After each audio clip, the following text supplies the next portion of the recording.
just a little bit of background. We did actually meet in Barcelona in 2009. I was giving a presentation on games-based learning and she just kept laughing all the time. So there's something about Barcelona, I think it might have been the wine.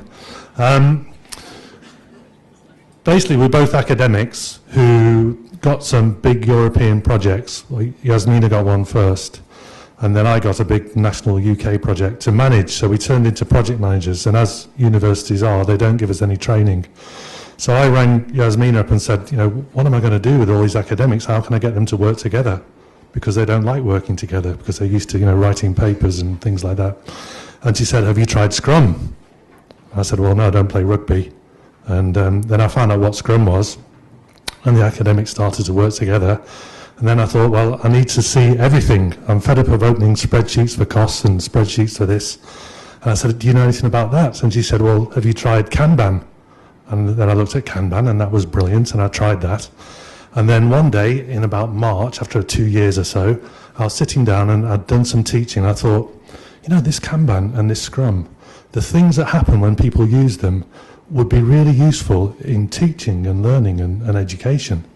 So I rang Jasmina up and said, you know, should we try thinking about agile methodologies from the world of work and putting them into education? And she said, I'm already doing that. So without any more ado, I'll hand you over to Jasmina. So I need the slide. Yeah. Thanks. Okay. Hello, everyone. So I just have to be quick. So I'll go directly into the topic, which is the agile education paradigm. And we talk a lot about today the philosophy behind teaching and process-oriented curricula and content-oriented curricula and stuff like that. And I think if you go too fast, it becomes counterproductive. I won't, I promise. Because there is a translation. Ah, okay, sorry. Yeah, then I'll slow down. I'll just skip something. Yeah. Okay, good deal. So we mentioned today, and I think the presentation, at least the first part, is very much in tune with what Kathy was saying this morning, that the education is not effective nor efficient, but I would stress the word anymore, meaning that it was, potentially it was, in a very long period of time, that also was mentioned today by Kathy. And the thing is, when you see today the curricula and when you see the teachers teaching and decision makers making decisions, you have actually a to-do list. People are doing it right now. And you have to ask yourself, is there a vision that each step I make now takes me to? Or what is the outcome of what I'm doing right now? And I think we miss that a lot in our education systems, and not only in our education systems, but also in some other industries. And guess what? Mostly all the businesses I work with. So there's no strategic thinking, planning, and operationalization of the strategy globally in the world. And the dance we had since 2009 was actually between trying to implement something very disruptive, such as SCRUM and Kanban, and trying to make a sort of an education policy out of that. And it turned out to be very interesting, because now we have something we defined as agile paradigm, education paradigm. It can be actually agile business paradigm or agile anything paradigm, because it's global. It has to do with how we think and how we perceive the world today. You know the animal, I guess. So it's a rabbit and a duck. It depends on how you look at it. So what you focus on is the same picture, the same elements, everything is the same, but the assumption you made is a fundamental change. So you see one thing or another. What is this aspect? Why it's happening? So what we state actually is that we are going as a civilization through global mind change, through global paradigm shift. And there is a set of paradigms we defined, and I'll show it in a second. But I just want to explain what is behind. And I think I will also stay in tune with Kathy's presentation today. My PhD, my thesis, is in orality, literacy, and digitacy. So what I found out was that actually what really matters is people first and information second. So what happened with information in the orality when we produced orally and we transmitted orally is it was very valuable, very, very valuable. And the people that had it were really, really, really exceptional. And the knowledge was global. We get philosophy. So the world was one. Then we went into something more specific. We saw that today that we had mass prints and information was really nicely distributed, and a lot of people got books printed, and information was there for us to go really deep down the phenomena, to study every single phenomena, to develop disciplines. But we also started working in silos. We totally detached from each other. And then again, we come out, we have these all global problems, technology really developed. Information was valuable in this literacy period, very valuable still. Teachers were really, really knowledgeable. But today, information is not valuable at all. It's cheap. It's falling all around. What we need to do is to filter it, to search it, to optimize it, to make sense out of it. So people can't pretend anymore, no one, that, you know, I know everything about Cervantes, pues no, I don't. No lo sé. Entonces, and then we have to work together. So we have to go out of our silos. And then we talk about interdisciplinary, multi-disciplines. It's not monolithic anymore. So that's the major shift. We had just two: orality to literacy and literacy to digitacy. And the process is extremely slow, meaning that there's an urge, we can feel it. We have to change. We said that so many times today. And there's a pressure, but we can't do it in a quick fashion. We have to live it, and we have to understand what is the switch. So these are the paradigms we defined. It's just a draft version. We can add more, and it's also open and public, and we can publish it for you to work with that. So what we detected was that the set of paradigms on the left is the world we are leaving behind. And the set of attributes on the right is the world we are going to. And now we are in the middle. We are balancing in between. So we are in a sort of a gray zone. And we talk about hierarchy and command. And now we talk about hierarchy and holacracy.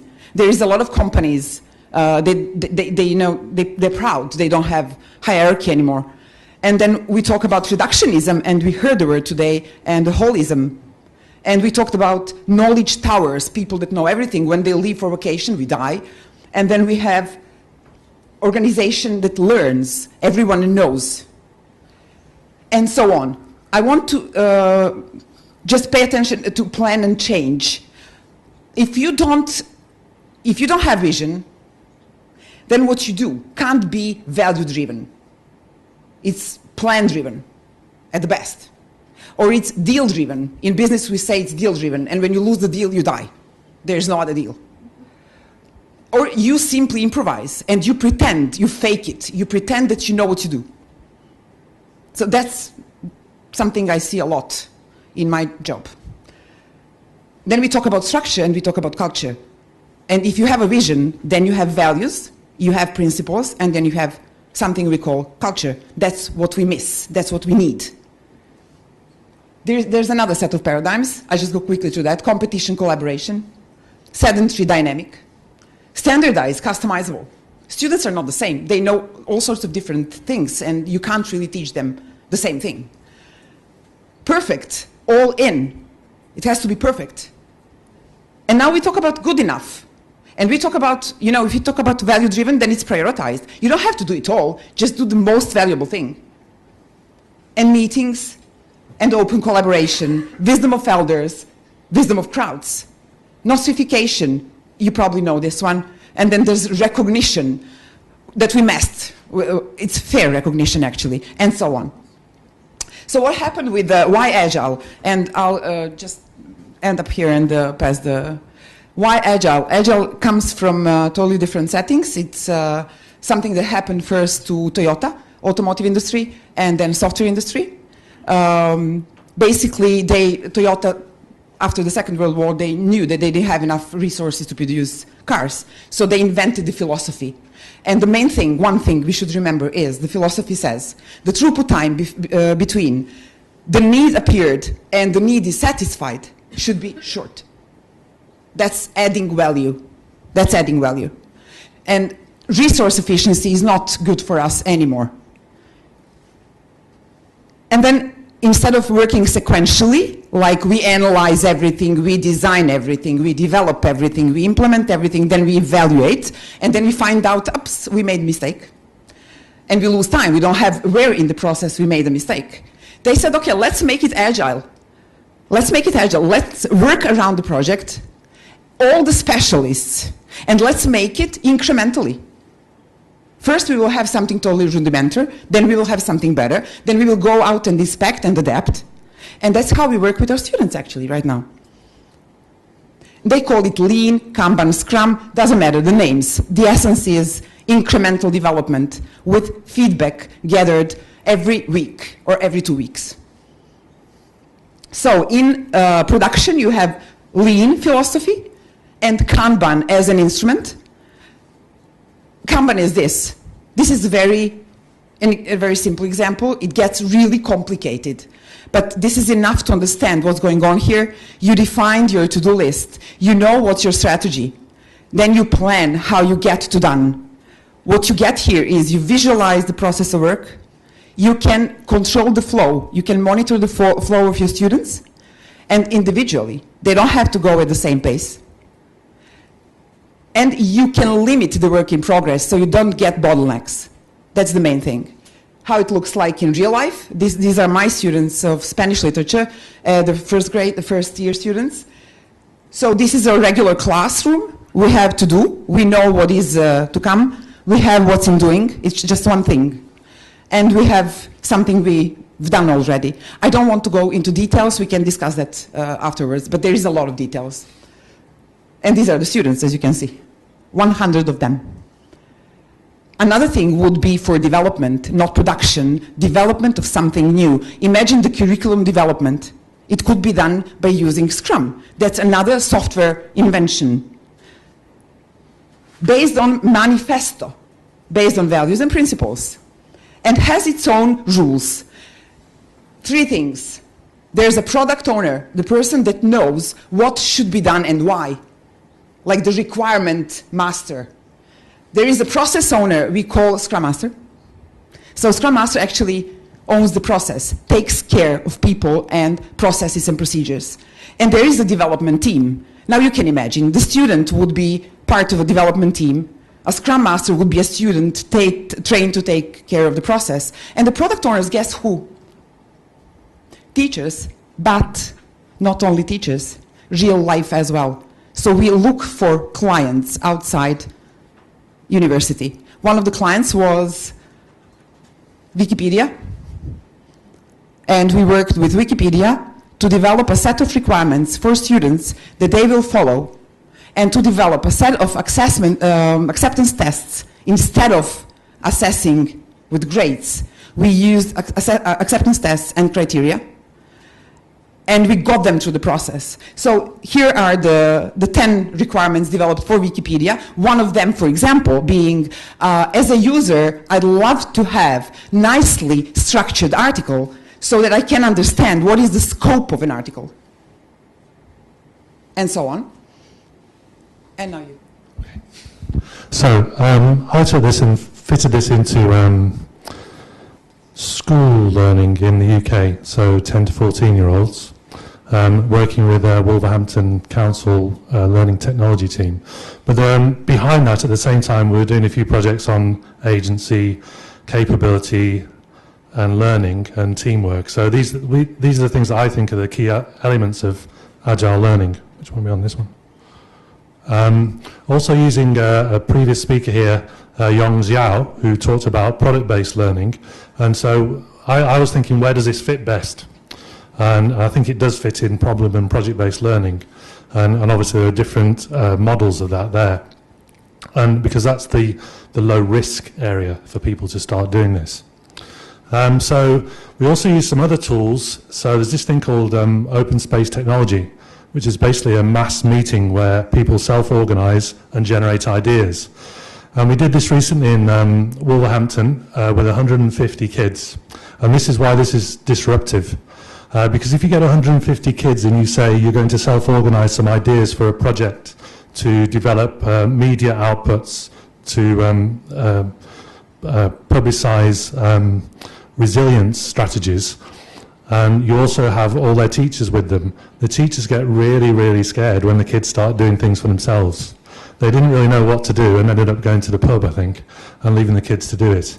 And then we moved that, once we've got the idea generation, we moved that into Kanban and we voted on the best ideas, so hence the democracy idea. And then we're going to work in teams in about 16 schools across Wolverhampton using Scrum, and the kids have actually got a budget of £20,000 out of the big lottery fund to commission people to work with them, experts to work with them. So that's that idea of bringing people in from the outside. And it really does ignite people. And these are the kids working here. I've never seen so many ideas generated. There are about 200 ideas in a 3-hour session. And they just self-managed and do it all themselves. If you've never experienced open space, it's worth going to one just to see the energy and the agency that occurs within that setting. We're also working with the police, and I think someone earlier said it's about finding problems to solve. The police have got a problem in the West Midlands in that they've got a lot of people going to join ISIS in Syria and Iraq. And so they want to communicate with children. And so they're sponsoring the setting up of a social network with the kids, but we're doing it in the same way. We're doing the open space, the Scrum and the Kanban, so that we can actually let the kids control what happens and how the police interact with them. So the agencies, the civil agencies are already on the case in terms of the paradigm shift, because they know they have blogs, they already have Twitter and they have Facebook, but they know that their stuff is boring and they're not really connecting with anyone. So they're on the case with that.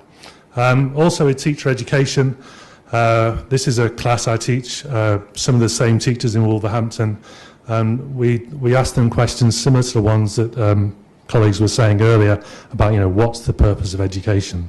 And the first time you ask that of a UK teacher, they go, what are you asking me that for? And then the second time you ask them, you just keep asking them, and eventually they get to it. And then they start to think. And so in this particular module, we say, how should you, how do you want to be assessed? How should we assess you? How do you want to write your assessment? And they came up with e-books, they came up with chapters of books, similar to you were saying. They came up with that themselves. And it just gets people energized. And they started using this in their GCSE class. One guy used it for potting his plants in his greenhouse. Another guy used it for actually tracking his design and technology kids at GCSE. But it's about agency and it's about people doing it for themselves. This is one we did a while ago. Do you want to talk about this one? In Serbia? In Petnica. The Scientific Center for Young Kids, like 12, 13 years old.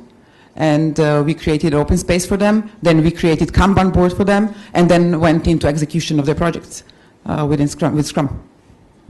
So it's exciting. It's a really nice way of working. It gives a structure for open space and for agency and collaboration within the existing school structures. I think I've said disruption about 3 times, and I'm glad Graham's here in the audience because he's, that's where I probably got it from. And he's still the only man that can get, Jesuits and fetish into the same sentence in a Catholic country. It's quite good. So I think we'll end on that note. Could you translate it into the international language with a cultural reference?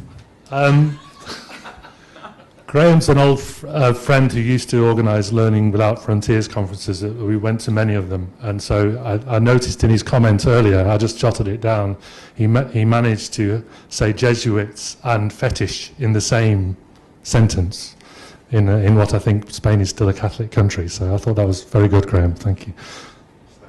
Okay, thanks very much. Thank you.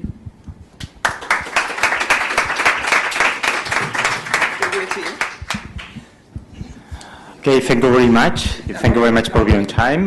We have time for questions. This was really quick. Yeah, quick. Just a comment. My name is Tom Caswell. I'm formerly at Western Governors University, which is an online competency-based university.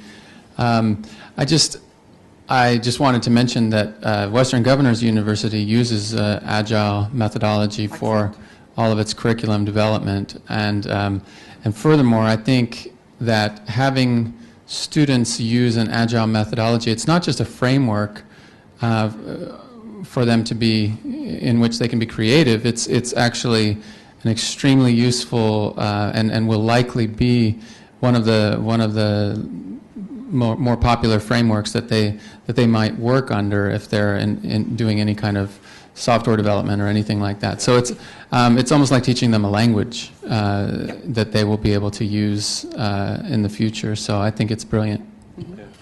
We found it was actually more interesting using this than actually doing the projects we were doing. Yeah. That was the thing. Yeah, in this case, I do think that the process is every bit as valuable, if not more valuable, than the projects that they end up, I'm sure the projects are interesting too, but I think the process is something that's replicable and that is very much up and coming, and I think we're only now beginning to see the use of it in education, but I think that there's a lot of room for, as you mentioned, for having discrete and carefully defined chunks of work in a project, and so doing that, educating and defining sort of the boundaries of each iteration is is a great way to be able to create discrete pieces that can be discussed or evaluated in whatever way. So that's the first time I've heard of it beyond Western Governors University, so it's great. Just one comment. It's powerful because it really unleashes human potentials. They feel passion, they produce something valuable, and they feel responsible because there's no one else. You just hold the space and you leave the room. It's just them. And it's based on something, on just 4 values, actually just 4 values, and the values go like this. We value more individuals and interactions over processes and tools. We value more collaboration over contract negotiation in businesses. We value more something that works than documentation, and we heard about the documentation today. It's just like, makes it impossible. And we value more respond to change over follow a plan.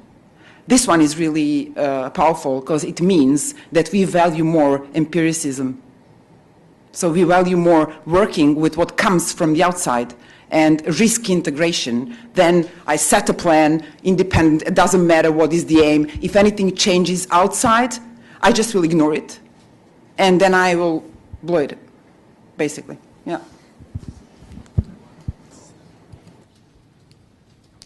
You want to replace? Just a very quick. I'm sorry, just a quick follow-up. How did you teach the students the agile process? How did you keep it simple enough for them, and how did they react? Yeah, it was actually really easy because you know, the good thing about being a university teacher is that you have autonomy. So you can say, I'll do what I want. Now I teach them, I train Scrum teams as I would do in businesses, as I would do with any IT department. I just gave a serious professional training to the students. I think by now, I don't know how much you train, but I trained some, maybe now 40 Scrum teams, the whole university. And they produce, I don't know how many products, you know, because it's just a year-long, yeah. With the younger kids, it's, sorry. With the younger kids, Scrum, as you probably know, has a pattern, so it just repeats. So once you've done it once, they soon get it, and they just start working in that way. Yeah, they're funny. Each generation I train, I always have Scrum Masters, meaning the process owners, telling to the team, now you're my Scrum slaves. And the whole process starts, you know. It's fun. I hope I answered. Yes, thank you. Karl, you said it's our problem that teachers feel scared when students do activities from themselves or learn from themselves. What do you do, or what do you think we can do to let teachers feel that they don't lose the control of the class, to take this risk? Yeah, the good thing about Scrum is it has quite a tight structure. So the teachers, we just to rewind a little bit, we did a project about 4 years ago about independent learning with teachers, and they had exactly that feeling that they didn't have a role once the kids were doing the independent learning. But with Scrum, the teacher can specify the outcomes for the product, and then we have to talk about how we conceptualize product and what the product is as well. But they can know from the tools that they use exactly what each kid is doing, how, you know, what contribution they've made, and so they have a lot of control. So they feel like they're in control, although at the same time they're letting that control go. So it minimizes the risk for them, I think. And they also participate, and they really like that, in setting up the acceptance criteria. Like, what is the test? How would you know that the student did the job? Like, what's done? When do you say it's done? And they really appreciate that. They really like that, teachers, I mean.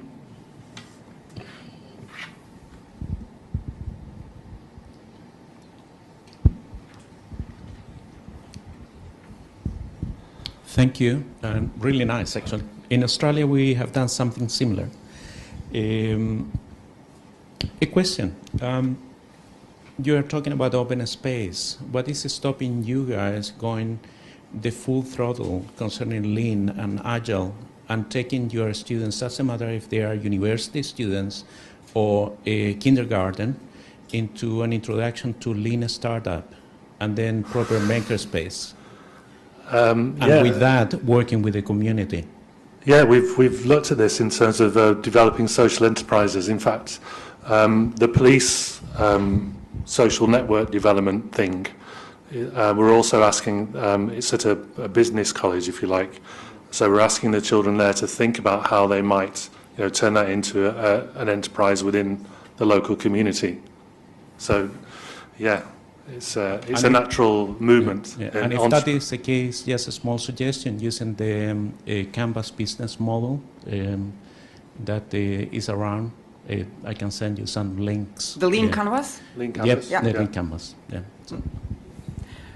I just want to add something. There's a real problem, though. In when I wanted to pick up a client, it was complicated. It had to be a non-profit client, because otherwise you get accused of, you know, selling your students. And though it's really, really absolutely necessary to establish the collaboration between the higher education or education and the real labor market.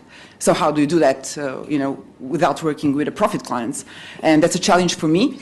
We set up the Lean Canvas thing. It's adapted, actually, not that complicated. But now we have to see how we make students produce something valuable and get paid for that, and not get, you know, just killed by the university government for selling the students and the knowledge. Just one comment only. We don't need to actually move monies around, but yes, it could be a very good activity for social interaction and social development. Social so in that case, you move value. Yep. You don't move money. Yeah, yep. Exactly. Yeah. This is the whole, you know, a lot of the concepts we talk about, it, you know, with the teachers and the kids is about value and your value system. And